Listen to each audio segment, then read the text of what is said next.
Step one, wake up early, gonna rise with the sun. Step two, get some good, some food in you. Step three, think real hard about what you wanna be. Step four, everybody just do your thing. Wake up, today's gonna be a good day. Wake up, today's gonna be a good day. Step four.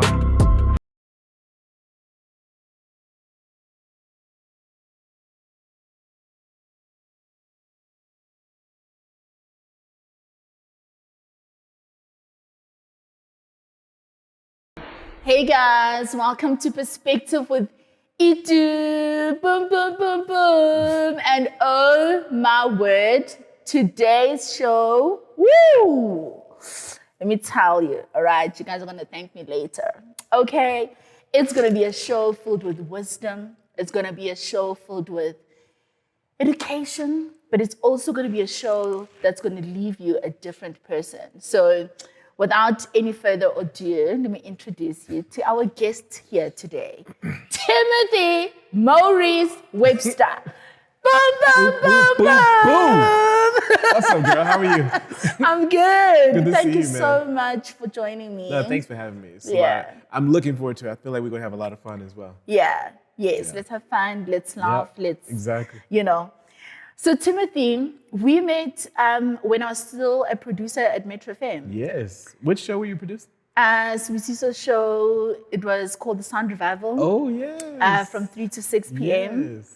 And That show was huge. It was big. Oh, my God. People still ask me about that interview with Spoo. Is it? Yeah. That interview was crazy. It was insane. It was insane. That show, everybody tuned. It shut Saturdays down, didn't it? Yeah.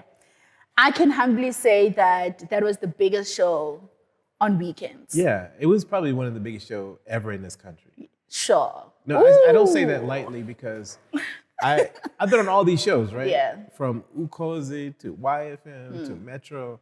That show would garner a major response. Sure. But you were sharp, man. I remember those days, like, you only let certain people on, though. Yes. Not just anybody could get on that show. Yeah. I was very, but also I had that leadership from Sibisiso. And he was like, he just wants top people.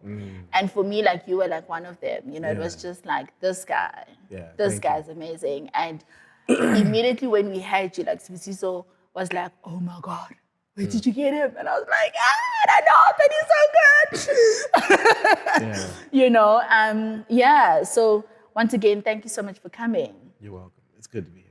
You said these words to me, and I want you to remember like where you said them, right? You said to me that a candle tried to burn you and it tried to ruin you, but that very same candle lives within you. Oh, wow. And that candle is shining bright. Are you sure I said that? I feel like that sounds deep, and I hope I said it. You know what I get on? If I said that, that is beautiful. Yeah. I said that? Yes. Okay, wow. Yeah. That's deep. Yeah. Okay.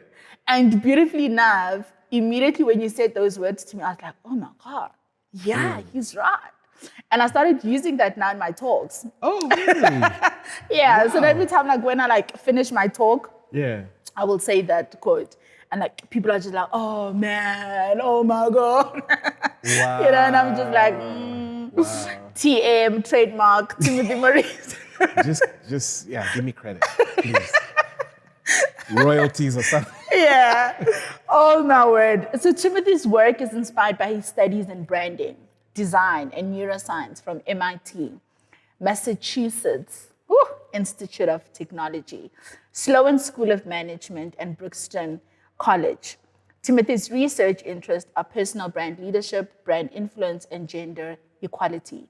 He hopes to connect and engage with those who seek to expand their influence and drive greater professional and social impact. Can you unpack that for me? I like that. You're like, okay, what I just read sound like a whole lot of words. And I don't know what I'm saying. So I look at everything through the brain. So I'm interested if we try to take this show and grow it.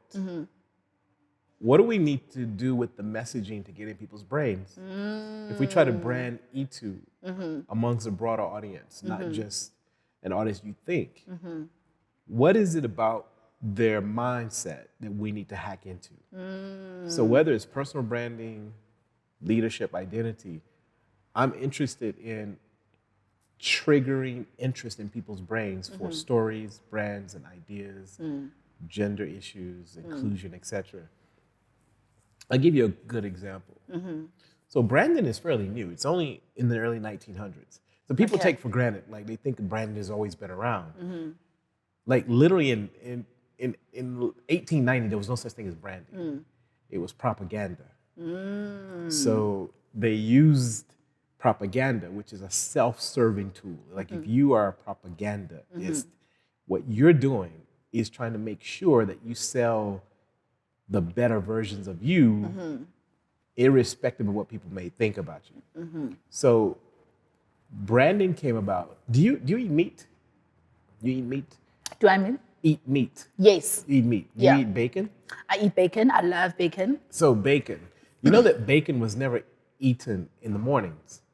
It was because of branding.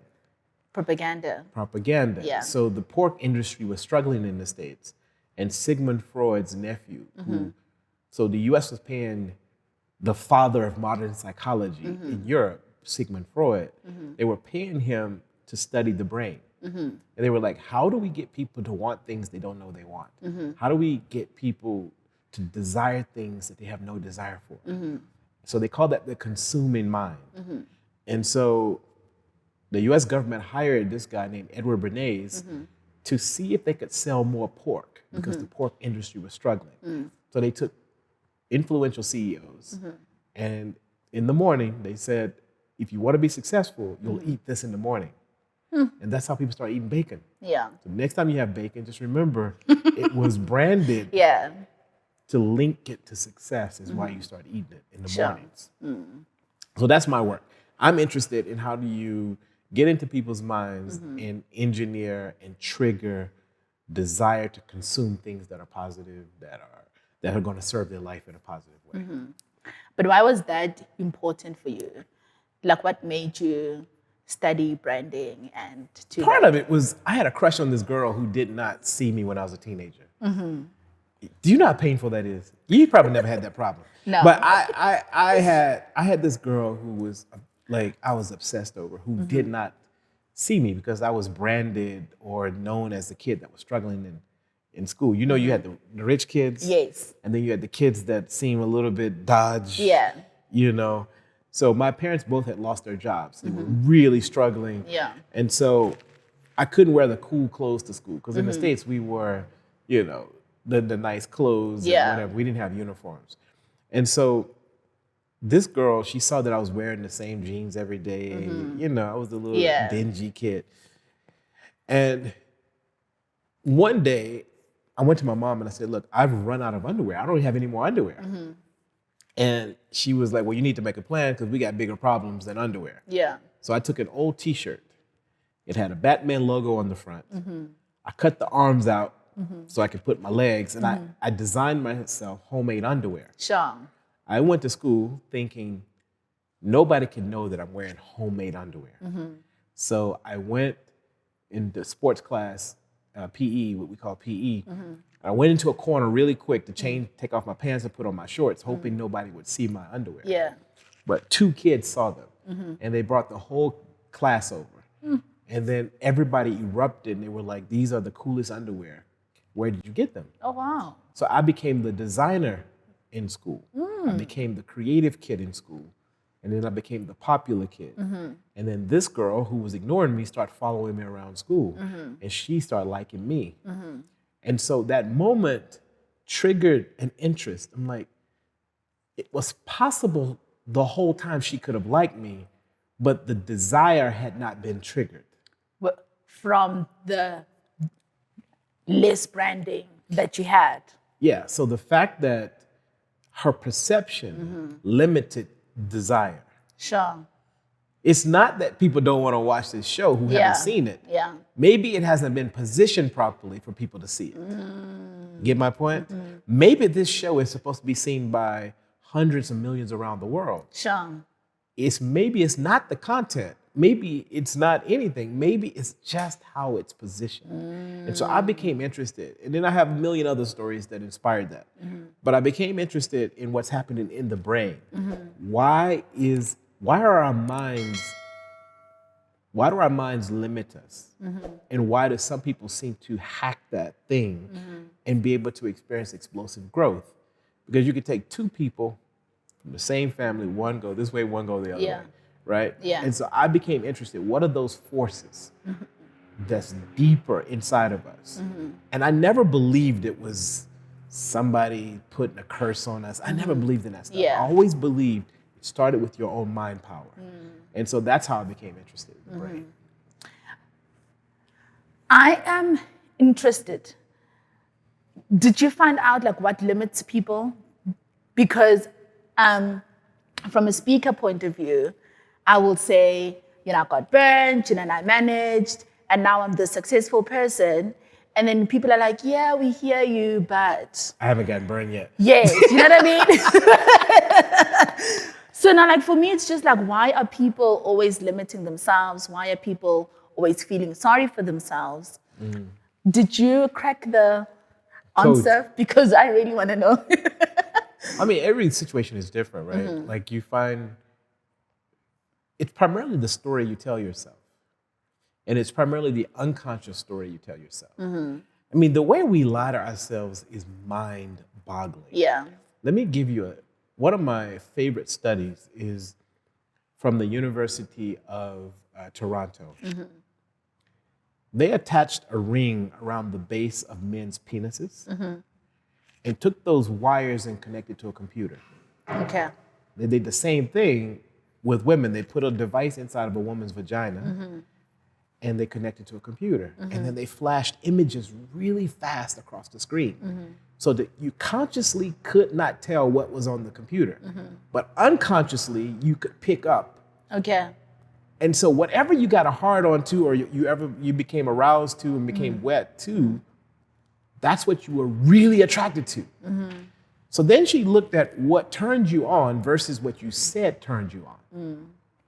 And what she discovered is that we lie about what we really like, what we're really interested in, and what really moves us. Yeah, so we lie about everything from what moves us to what turns us on to what we really want. And so it's that the lies and the stories we tell us is what limit us. If we were just bold enough to look in the mirror and be brutally honest about what we want and our limitations. For example, there's an author named Charlotte Thoreau who wrote the book called The Optimism Bias about why we do this. Why are we so optimistic in the face of prevailing knowledge? And so I've been interested in how do we get people to be brutally honest about what really drives us as human beings. If somebody would ask you, why do you want this TV show? You'd probably be like, oh, I want to just inspire people. Yeah. Probably you also want to be famous. Yeah.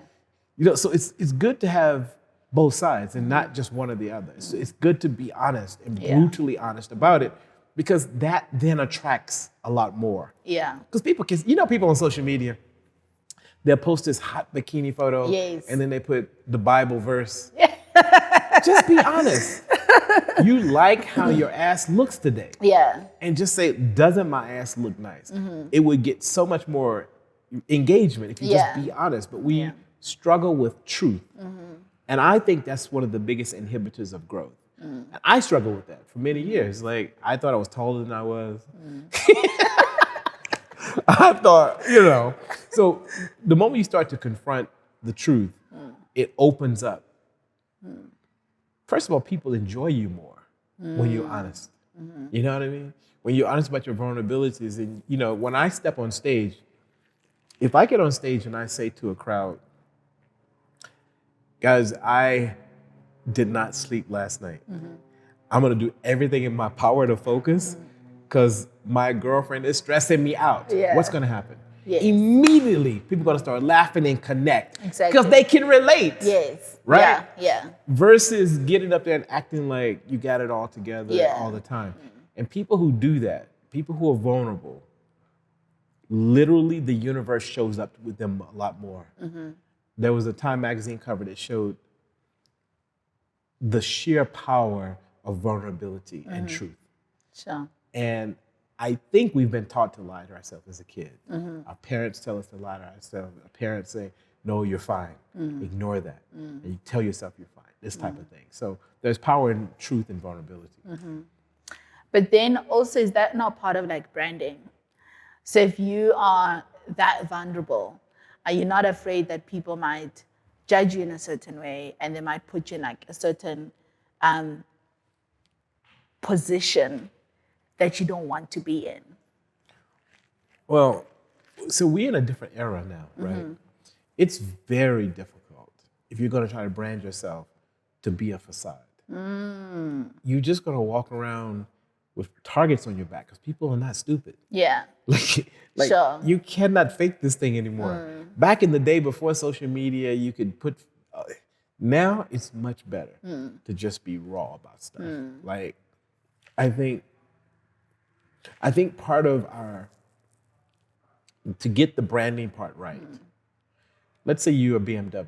You're not trying to. Let's say you got a car that's slightly faulty. You're not going to market that this car is faulty. Yeah. You're going to stay focused on the messaging. It's the ultimate driving machine. But we're now seeing that brands that speak about the fact that this car could put you in a situation where you attract too much.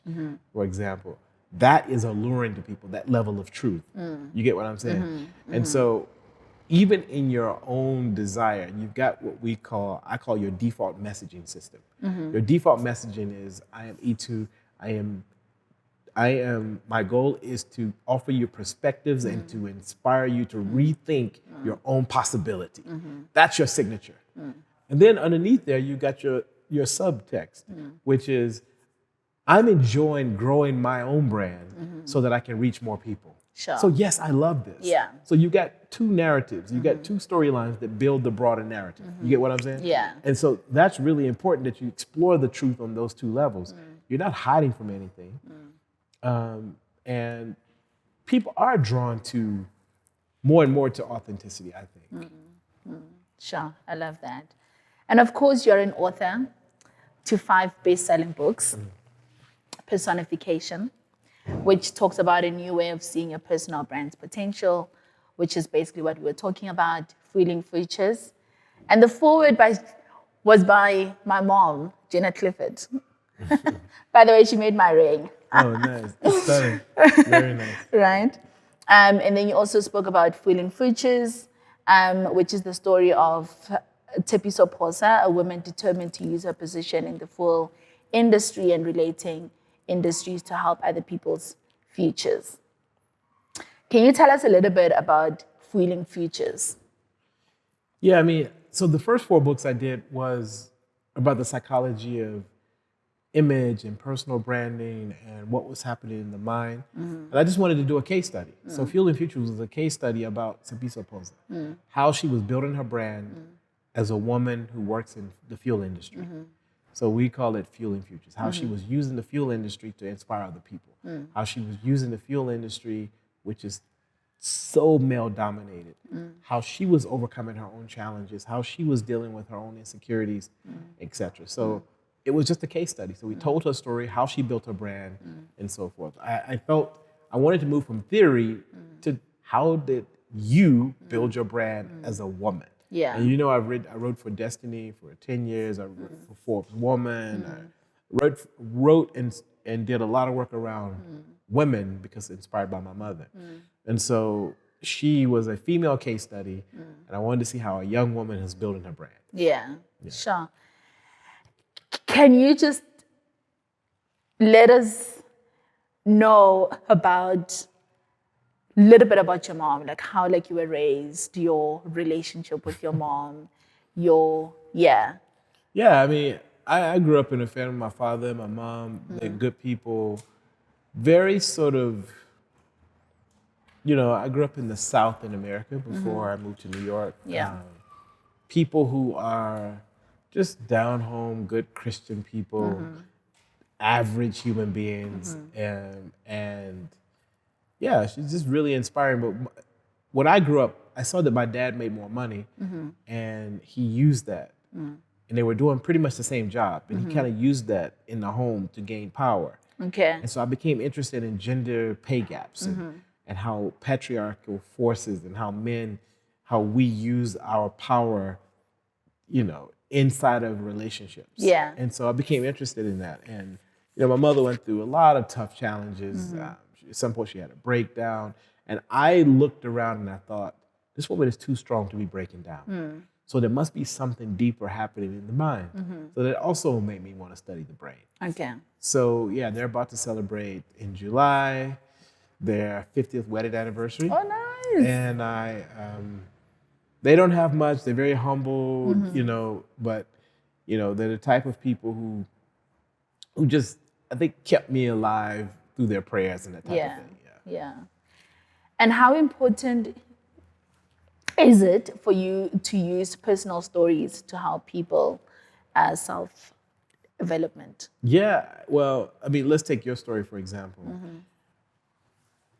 We learn through stories. So long before there was books, people think books have been around forever. No, they haven't. We taught people through stories. I mean, that's that great African tradition, right? Yeah. We learn through stories. And so stories, anecdotes, stories help us relate. Like if I'm telling you a story, your brain is creating the same pattern as I'm telling you. Always remember that as a speaker. If I tell a story and I'm sharing a particular emotion, that's called having an alif, which is a work by Dr. Tamar Gendler from Yale University. She argues that our brain creates the pattern of the story in our mind.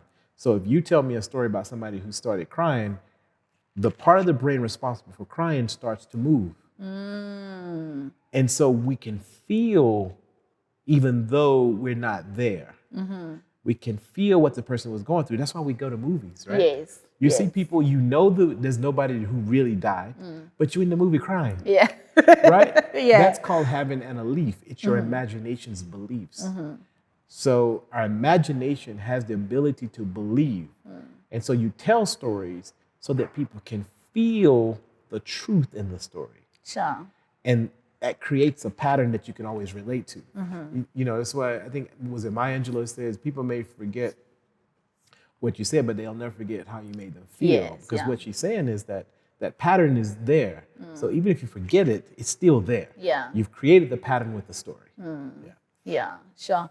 That is so important, you know, and I know with me as well, whenever I start my talks with my story, you find people crying, you find people very, very emotional, but I've also heard so many people say to me that that is because that they realize and they notice their scars, right? Because we all have got scars, Yeah.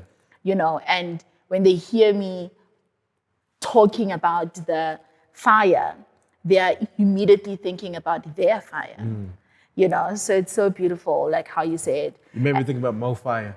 Spoo has done a great job with this Mo Fire. Yes. The moment I hear fire, I just think, Mo Fire! Oh, fire! Oh man, big ups to my big bro, Sibusiso. We see you, we see you. And how does that all filter into neuroscience? Yeah, so all neuroscience, people think they use these big words, these fancy words. All neuroscience is how the environment, how stories impact your body and your brain. That's it. And so when you speak about going through the fire, what is neuroscience? Neuroscience is what was happening to people when people hear the story, what's happening in their brain. Their brain is experiencing the fire. They experience stress as you're telling the story, which is a bunch of chemicals and hormones. Let me give you one of the things that I love about neuroscience. Part of the reason why men cheat so much is because we lack the transmission of a chemical called vasopressin. So that chemical is primarily responsible for bonding people together. So in the animal kingdom, you've got a bird species, a raccoon, very few animals, males, have this chemical. But the ones who do are very bonded. So a lion will go out and sleep with a bunch of different lionesses because they don't have much of this chemical. It's wired in them to spread their genes amongst.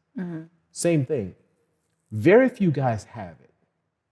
The ones who do have it are often very loyal, but they often are very soft. You know those guys that just messaging you the whole day. Yeah. They don't really have a life. They just, girls get turned off by that. So this is one of the deepest dynamics in human nature, that often the very thing you say you want turns you off. Yeah. So this chemical, men who have a lot of this chemical, even if their father was a cheater, even if their father was a polygamist, they will be very loyal. Sure. So it's not about what they've seen and experienced, it's about the chemical. So if you produce more oxytocin, for example, in a person, by triggering oxytocin, they'll feel more loving. If you produce more serotonin, they'll feel more even. People who often experience depression report lower levels of serotonin, for example. So I'm interested in what's happening in the chemicals in our body, the chemicals in our brain, in our nervous system. And so that's what neuroscience is. It's studying those things, studying how stories impact the brain, studying how we can shift people's perspective with messaging. So for example, if people walked into your studio and they showed various images and you had various artwork and images up that were about healthiness and wellness, and then you brought up a conversation about wellness, they would not have realized that they saw these images, but then they would have already had ideas to share with you because you have done what we call in psychology, prime them. You get my point? Yeah. And so that's why I'm interested in neuroscience. I'm interested in what's really happening because I've always felt that we don't get to the root of problems. We stay on the surface.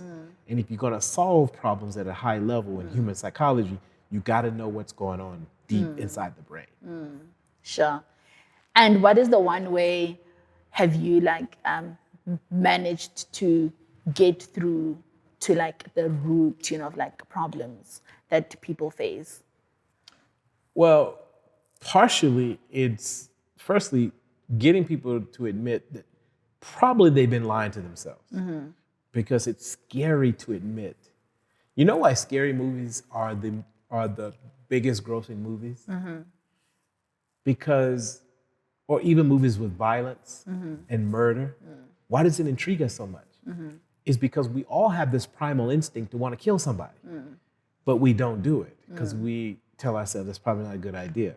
But that instinct is there, right? I mean, in the media recently, there's been these big stories about Dr. Nandi and Thabo Bester, right? Yeah. It's gripped the country. Why? It's because it's deep in our instinct to want to do the same thing, but we won't do it. We want to kill. Yeah, everybody will admit at some point you wanted to choke your partner. It's just not a good idea to do it. You get what I'm saying? Yeah. So we have our higher evolved brains that tell us to suppress that instinct. You feel it? So I'm interested in how do we tell the raw truth about that higher consciousness that says this is not a good idea versus your deeper unconscious which wants to do something. So let's talk about that. So there is always a constant war in our minds.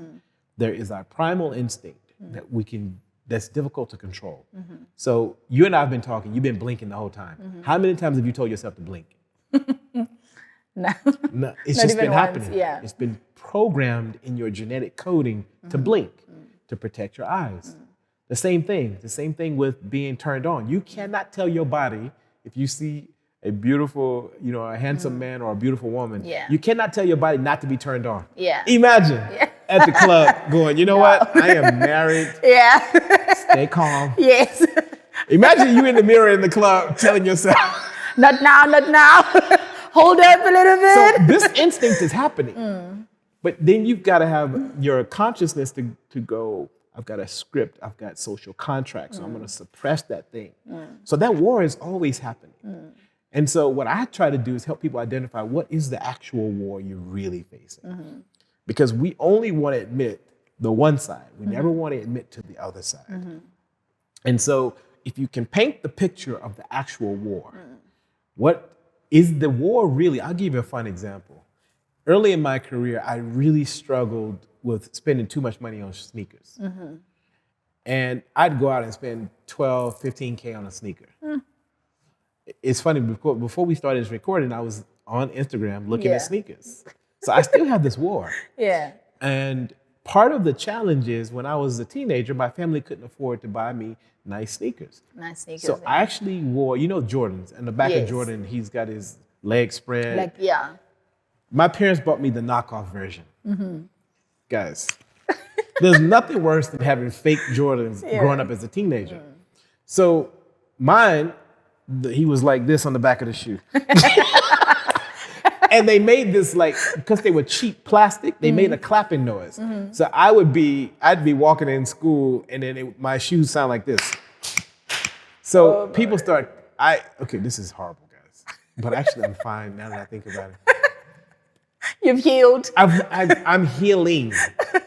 Okay. So when I used to walk by people, they would start clapping. Not because they're glad to see me. Wow. Because of my shoes. Yeah.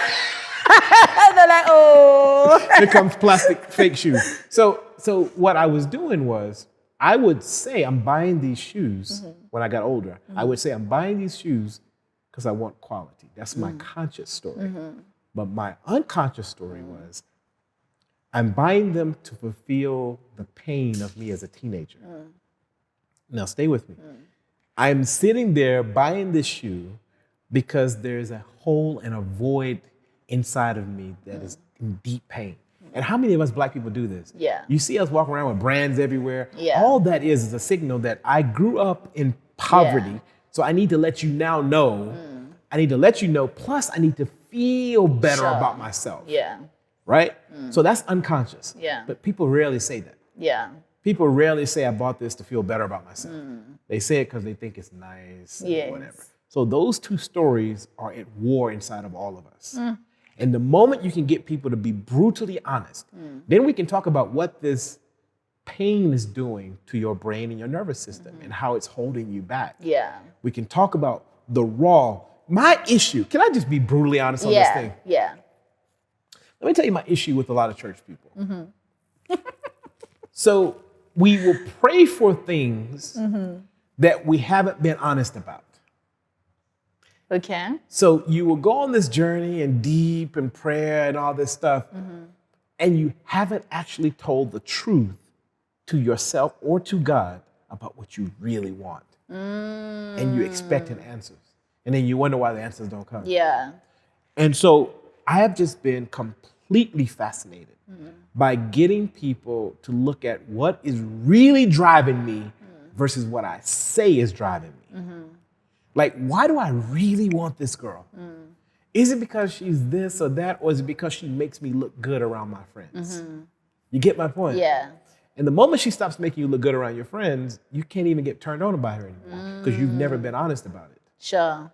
You see what I'm? Yeah. And so that is my thing. I want to go inside of people's minds if I'm ever doing strategic work around this stuff. And I speak about this stuff on my podcast. I've had my podcast called The Brain and Brand Show for literally 8 years now. Sure. 8.5 years. Yeah. So I've been exploring this dynamic in people's minds. That's why it's called The Brain and Brand Show, to help people fundamentally put a framework to what's happening below the surface, what we call your shadowy identity, and what's happening on the surface of what you think is driving you. And that's very important. Can we do a session right now? Yes. Between you and I? Yes, let's. So we talked a little bit about it earlier. Why do you think you're doing this show? Let's talk about the conscious side, and let's talk about the unconscious, primitive, shadowy side. Well, for one, it is to bring hope and healing. Okay, that's this side. Hope, Yeah. healing, and what else? Yeah. So it's hope and healing, and also to just tell people stories so that people realize that I'm not just extreme, Okay. right? when I say that we all have got problems. We all. So you want references. Yeah. You want case studies beyond Relatables, relatable people. Yeah. You want healing. You want Yeah. hope. That's this side. What's Yeah. the other side? The other side is I've always wanted to be on TV. When I was a young, And why do you want to be on TV? I've always just had this passion for it. You know, I grew up watching shows with my family, and I was just like, I want to be a part of it. And my dream got stopped, actually, funny enough. And I think this is the first time that I'm actually telling the story. And I went for audition at one of the soapies. And when I came back, the producer called me and said to me that you're so good, but we can't cast you because of your scars. And no, then he says to me that it's not going to be suitable for my sensitive viewers. So I was like, are you saying that I'm a ghost? You know, and that really hurt me. So deep down, you've had this fire. Yeah. I'm going to show this person. So this is where it becomes really healthy, right? Is that you go, okay, the one side is I want to show that my scars are not a problem to people. Yeah. I also want to be famous. I also think I'm hot and cute. Of course, I mean. So these are important, right? Yeah. So these are all the kind of shadowy side of you. Now you put these two together, you start to get real brand power. And you start to tell the truth out there. And you start to go out there and go, guys, your scars should not keep you from being on TV. Yes. That's part of the perspective you need. Exactly. I don't even know why you're not opening with this. Ooh, look at you. You see my point. And I promise I'm not going to charge for this. You're not going to send you an invoice? No, I might. But yeah. Right?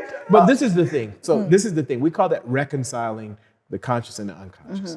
Bringing the two together and having a really, really honest conversation with yourself. Then you can begin to pursue. Then you can understand what's holding you back. What is the pain dynamics that happen in your mind? And once you do that, then pray. I'm not against prayer. Yeah. But pray over the truth. Yeah. You know? Yeah.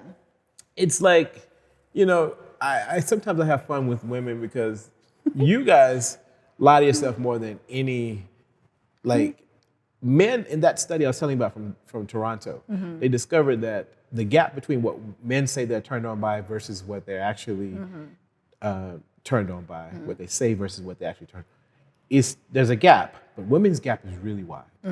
Primarily because you're told as a kid you need to be conservative. So if you want to do something freaky, you're not supposed to say that. Because society will see you as, you know, whatever. So the gap, women lie to themselves a lot more than men. And this is important.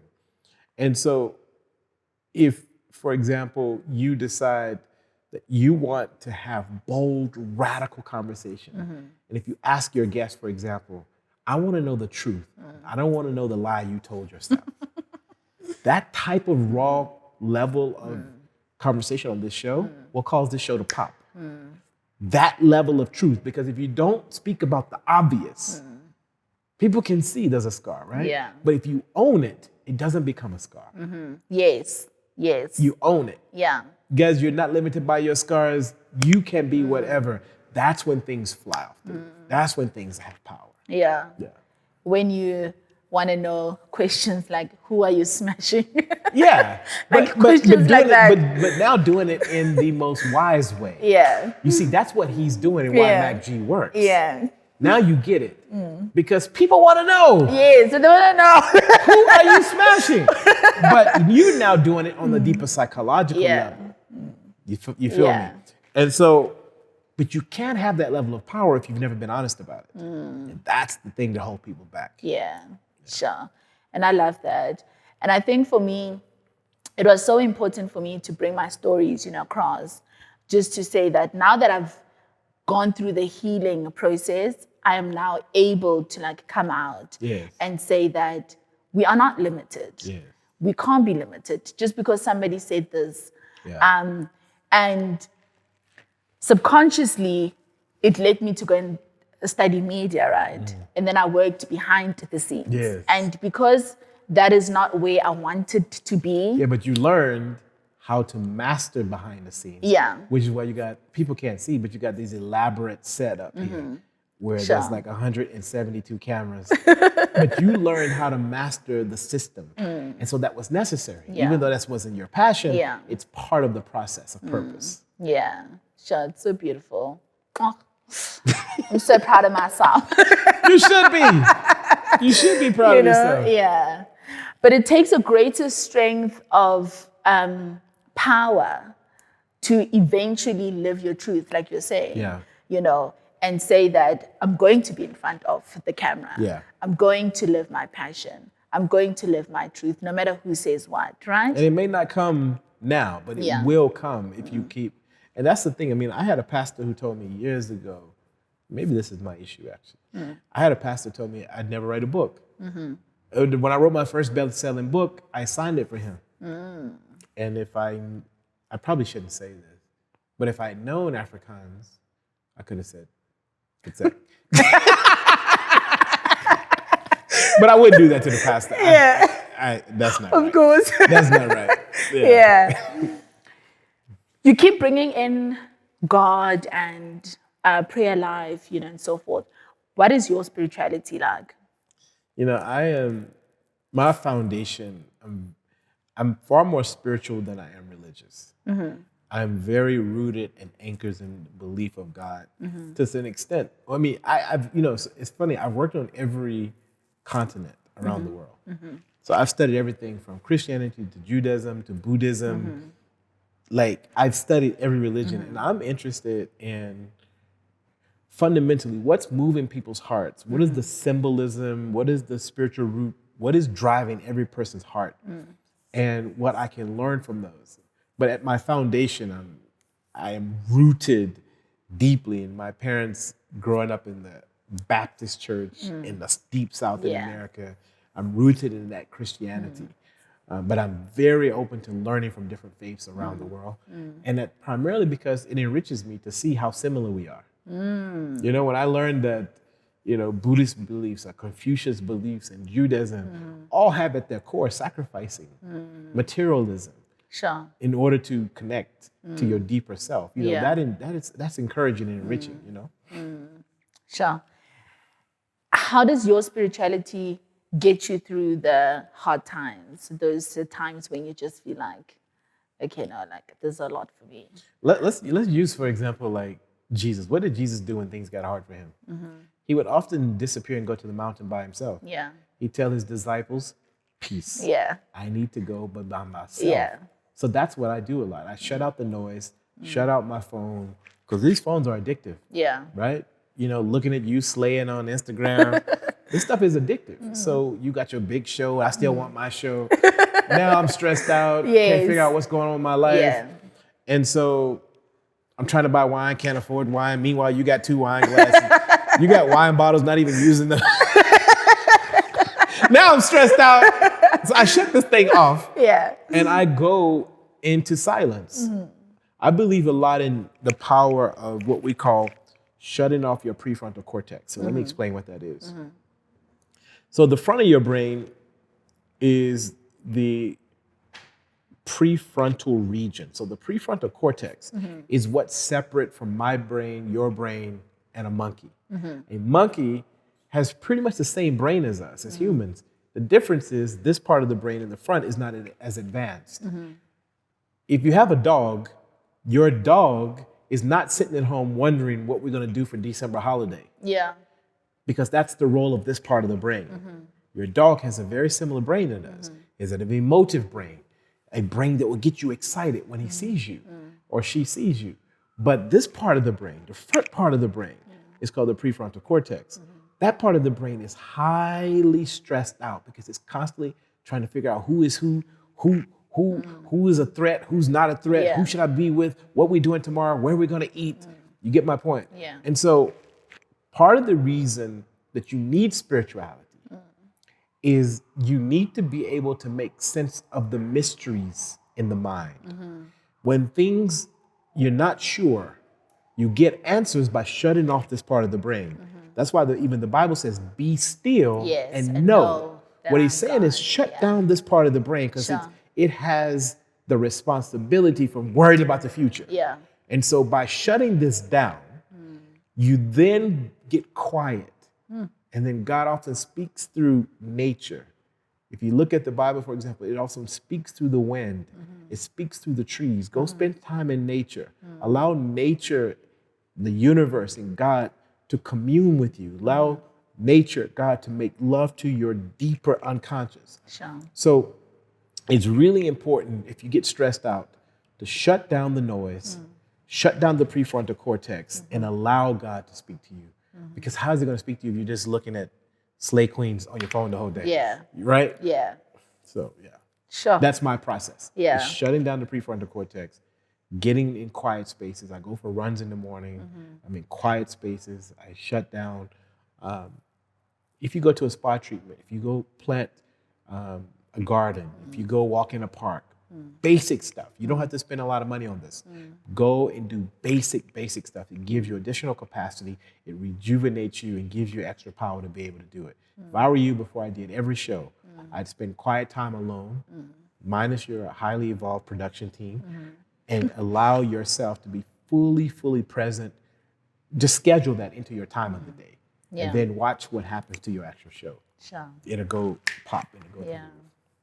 And I do that for my talks. So like, whenever I have a talk, I shut down the noise, Yes. my phones. Yes. I don't want to see my kids. I don't want to see my husband. I don't want to see nobody. I mean, you love these people. And I love them. Because I really sometimes do they love think them. you don't love me. Yeah.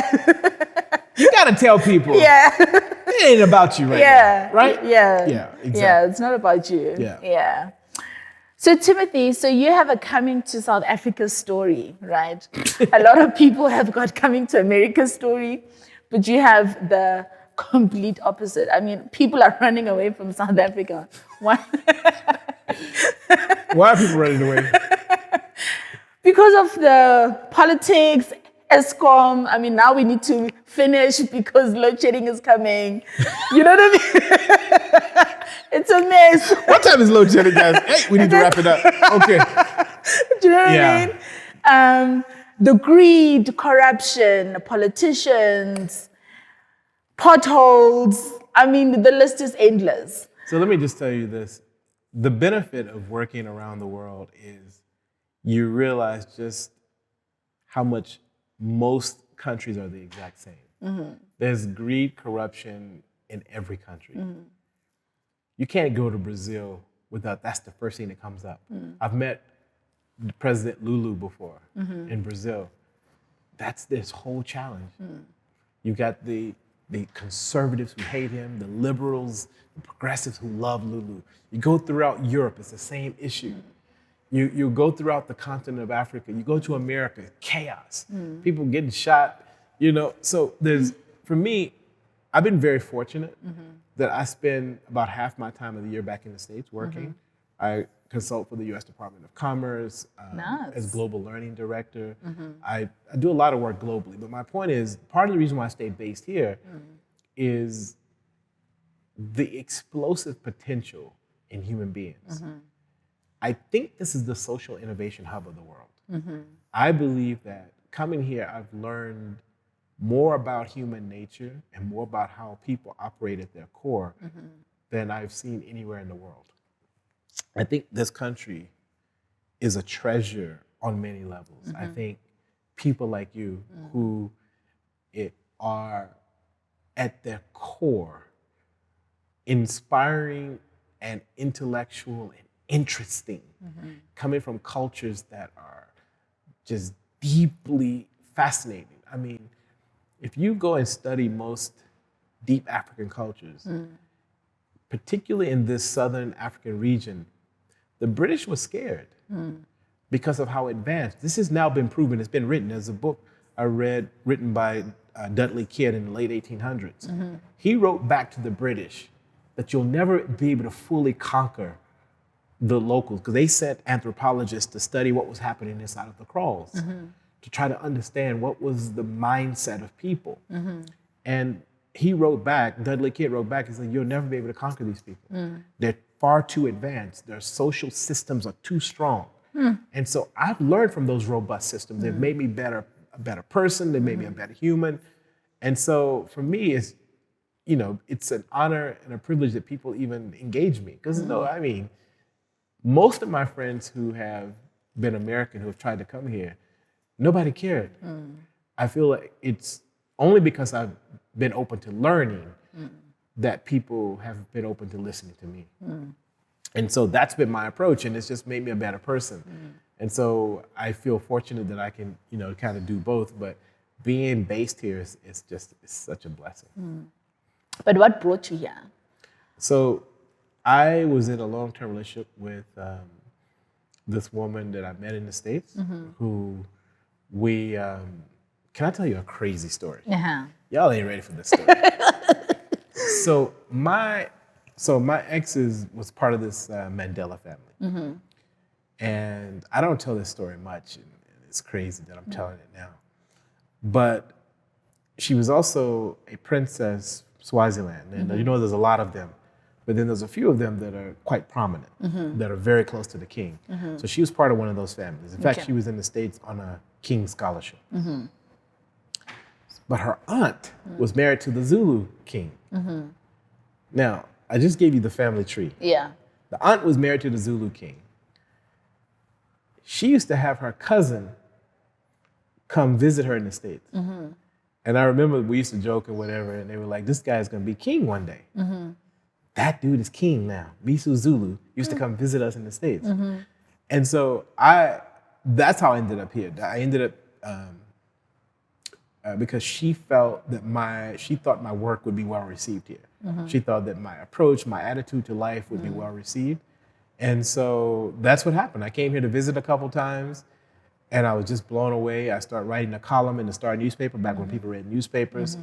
And that went really well. That's how Spoo and all those guys found me. I was a columnist in the newspaper about personal brand psychology. And so I started writing that column, and then everybody from Dali and Pofo to people on the street would read that column and reach out to me about how to build their brand, understand their mindsets. And that's how I built my relationship in this country. It was through that newspaper column. That's how Kanye and Lomo found me for Destiny. Their team found me. They read that column and said, can you write for us? And that's how that column, when newspapers was a thing, remember they used to give you newspapers in the airplane. You'd get on the plane. Millennials and Gen Z, they will know nothing about this. But we used to get on the plane, they would give you the newspaper. And because you didn't have Wi-Fi on the planes back then, you would read the paper, and people would read my article and then contact me. And then I decided to base myself here, and that's how my coming to South Africa came about. And even when she and I split many years ago, I had built a relationship with the country. And that's how it all took off. And it's just been almost like a miracle. You know, some things happen, you just like, it's hard to explain to people. That's what happened. I love that. Question is, are you a romantic, Timothy? Are you like a complete romantic? Like, I'm going to leave everything and I'm just going to come down with you and we are going to have this beautiful, you know, life together? I am a romantic. I think, but I don't think women really appreciate romance. No, that's not true. I'm going to call women out. No, and maybe I'm going to get canceled for saying this. I'm probably going to get canceled for saying this. But I think we enter in a world where women see romance as soft. And because it's becoming so difficult to survive and the world is becoming so crazy, I think romance is being translated as weakness. That's my opinion. And more as we're living in this crazy world, I think men who are romantic are gonna be received as soft. And I know I'm gonna get pushback from that, but it's fine. It's not true. I'm speaking in regards to the women. I'm not gonna let you guys down, okay? Please, guys. No, please. We love romantic men. Okay, cool. We really do. That's what you say. Remember the shadowy part of the conversation? That's what you say. You say you want romance, but why are you chasing dogs? Ask yourself. But that's like a psychological thing, right? Like, that's like a deeper level. Yeah, so anyway, I think I'm romantic. I enjoy meaningful moments. I enjoy quality moments. I enjoy thoughtfulness. You know, as a writer, I'll write for my partner. Like, I enjoy that. But again, that's often that stuff. I'm very careful about who I do it with because, yeah, it'll be translated as weakness. It's so romantic. Oh, Habi, please write letters to me. I'm just saying, all right? So, Timothy, I want to get to the speaking part. I know that you have to go, so I'll be really, really, really quick. Tell us, how do you approach brands? Like, how do you approach like a corporate to say, hey guys, I'm here to pitch and I want to have this campaign for you guys. This strategy for brands and so forth. How do you actually knock on that door and get things done? And like work with a brand. Yeah, so let's use the open up the industry example. So I saw on social media that it was trending, people were frustrated, the same people were getting, acting roles, presenter roles, and open up the industry was trending. So I thought to myself, I use what we call the triad model, like a triangle. At the very bottom is where I am. What can I offer? What do I really have? And I discovered I have a lot of relationships in the media. Then I look at what is the value to the public on the other side of the triangle. What is the value to the public? And the value to the public would be my networks could offer them opportunity and jobs and internships. And then I looked at, on this side of the triangle, who could sponsor that? Who needs that? This group of people. Who needs this group of people as a consumer base? Then I approached Capitec. Capitec wanted these young startups who haven't necessarily had a bank account, et cetera, so they sponsored it. That's what I do. I put a one-pager together that outlines this triangle model. What I am, who I am, what value, who am I gonna bring, and what value would Capitec get from them? And I use that for every brand that I approach. And the simple idea is then you've got mutual value exchange amongst all sides of the triangle. Then the young people who are trying to get into the industry can get access to Capitec, how they can get funding and loans and all kinds of stuff. I then get value from both sides of the other side of the triangle. These people now buy my books, they read my work, Exactly. download my podcast. Capitec is going, okay, you're bringing us clients, so now you're serious in our eyes. So it works for everybody. So you got to go, what is the mutual value on all sides of the triangle? And so whatever I do, I'm thinking about that value exchange on all sides of the triangle. And whether I'm speaking or whatever I'm doing, you've got to go, how are we all benefiting? Too many people go to a brand and not sure how the brand is benefiting. Yeah. Or how the stakeholder database is benefiting. They only focus on themselves. Yeah. Love that.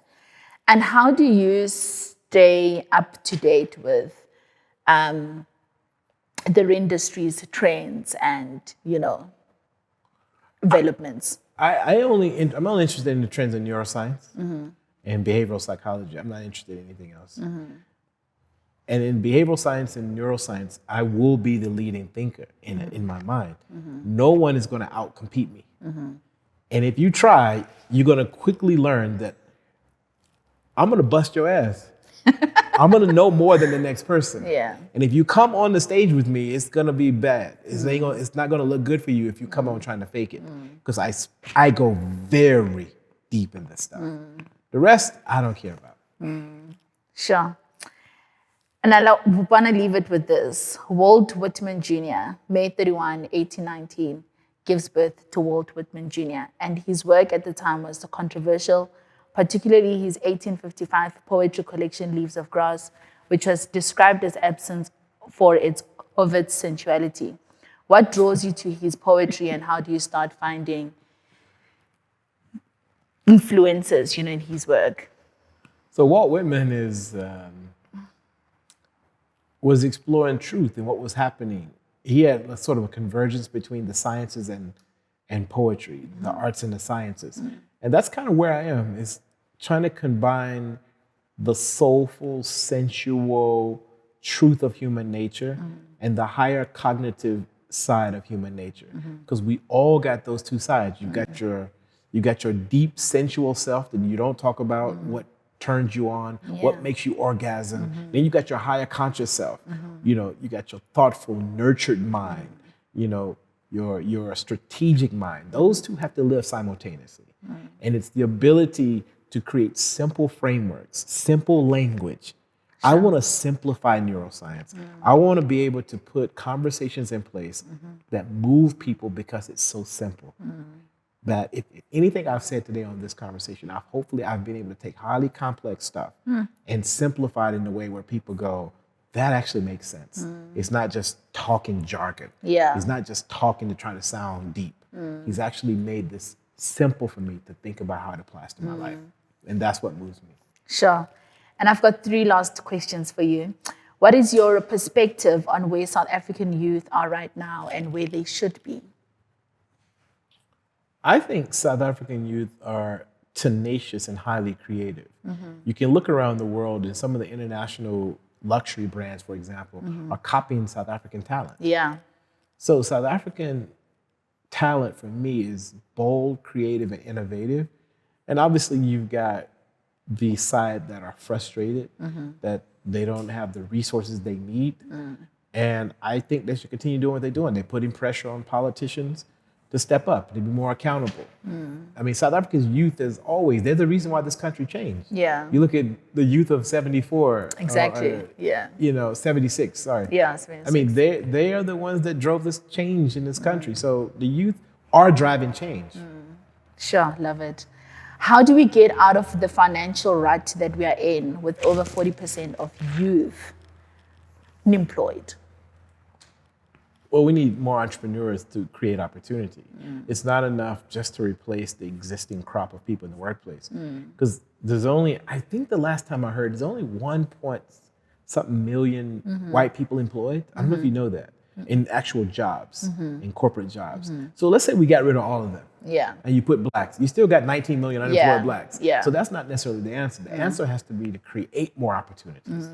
And as you continue to drive innovation and growth in businesses, you will find there's it solves for the unemployment challenge, but it's a long-term journey, and you need explosive growth. If you're growing a GDP 1-2% a year, it's going to be hard. So you need innovation and growth, and that's why I said the youth have to hold politicians accountable. Sure. Where should the youth be focusing when looking into upskilling themselves? I think in basic jobs, I think there's too many people interested in just being content creators. And there's nothing wrong with content creation, but we need people who can actually build stuff, who can use their hands, who can, and I think getting jobs that are, and skilling yourself in jobs that are practical is really, really helpful. But follow your passion and your instinct. I think at the end of the day, sometimes your passion has to take a backseat. Your passion was to be on TV, to be in media, but you had to start in the back. Start looking for opportunities to do practical things behind the scenes, things that you can put your hands to develop things, to actually build things. And see where it takes you. I mean, ultimately, at the end of the day, I really genuinely believe with my whole heart, you will get to where you want to go, but you got to be humble in the process of getting there. Sure, I love it. Timothy, I'd like you to please take this mirror. Yes. And hey, this is a nice mirror. Thank you. Please look at yourself in the mirror and then ask yourself, am I taking care of my physical and emotional health? What is the conversation looking like for the now Timothy who looks to mentor the young, innocent American Timothy for the future? Am I taking care of myself? I am. I mean, I just became over the last couple of years a vegan because I felt that I wanted to reduce inflammation. It wasn't about the animals. I had read a study that, vegans recover faster. Yes. And I put myself under a lot of pressure. So what I see in the mirror is a person who has made sacrifices. Like I love meat. I love bacon. We talked about bacon earlier. Yeah. But I sacrificed it because I wanted to bring the best version of myself to my work. So my output is even more. You know, when I look at myself, I see a person who has made a lot of sacrifices to be able to be in position to give people my best, to bring my best to the table. And it doesn't always work out, right? There are times when the person I'm looking at now has let himself down. And I'm very forgiving of myself. I've learned to be compassionate with myself. When I make mistakes, to be kind to myself. And so I embrace myself for both the good and bad. And I'm in pursuit of the best version of myself all the time. When I'm running, people go, "What are you running from?" I'm just running towards my better self. Sure. I love it. I love it. Thank you so much. I love it. Thank you so much, Timothy. And ladies and gentlemen, that is it from us, from a perspective with Itu. I hope that you guys have learned to be more truthful with yourselves. And maybe this is the conversation that we need to be having, that are you actually honest about what you want, about what your dreams are, and about where you are right now. I think for me, that is what I've learned from this beautiful conversation with you, is that we need to constantly be truthful. And living in truth will result in us living of a higher self, you know. Yeah. Thank you so much, Timothy Maurice Webster, for your time. Thank you, man. And keep shining. And thank you so much for your wisdom. And we love you here in South Africa. Thank you. I love you too. And congrats on this platform. Thank you. I wish you the best with it, okay? Thank you so much. You. And from me to Sekhu-Pedi, always keep your perspective.